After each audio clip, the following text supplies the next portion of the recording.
સુરતના બારડોલી ખાતે વિશ્વ હિન્દુ પરિષદની 2 દિવસીય મોટી બેઠકનું આયોજન કરવામાં આવશે। તેથી સાંકરી ખાતે બેઠક યોજાઈ, જેમાં વીએચપીના રાષ્ટ્રીય સંગઠનના આગેવાનો બારડોલી ખાતે હાજર રહ્યા। ખાસ કરી સરકારની નિયંત્રણ હેઠળ રહેલા મંદિરોને મુક્ત કરાવવાની માંગ કરવામાં આવશે। મહાકુંભ મેળા પ્રયાગરાજમાં વિશ્વ હિન્દુ પરિષદની 3 દિવસીય જે રાષ્ટ્રીય બેઠક યોજાઈ હતી, જ્યાં વિવિધ પ્રકારના ઠરાવો કરવામાં આવ્યા।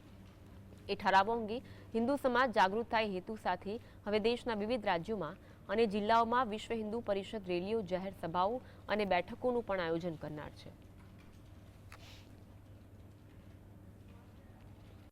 दक्षिण गुजरात में सेवा कार्यों की वृद्धि कैसे होगी ताकि समाज का जो वंचित वर्ग है उसके उत्थान के लिए विश्व हिंदू परिषद योजना उस बैठक में बनाएगी।